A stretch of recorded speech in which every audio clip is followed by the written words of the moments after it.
नमाज़ वगैरह तो पढ़ लिया अल्हम्दुलिल्लाह। अब घर पे जा रहे हो और अम्मी ने कुछ मंगवाना था तो वो भी ला के दे रहे हैं। सो घर पे आके देखते हैं क्या मंगवाना है। सो अभी नमाज़ वगैरह तो पढ़ लिया अल्हम्दुलिल्लाह और अम्मी ने बिस्कुट मंगवाए तो वो लेने जा रहे।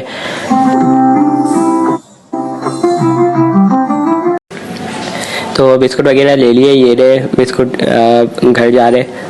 सो आज तो जुम्मा था, ये तो याद ही नहीं रहा। आज भी इज्तिमा, जुम्मे वाले दिन तो इज्तिमा होता है। सो मस्जिद में ही जा रहे थे अभी इज्तिमा में, दे रहे कोई भी।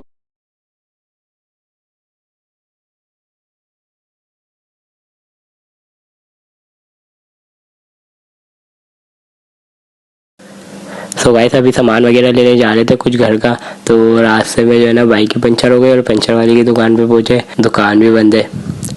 अब देखते हैं अब क्या करना है।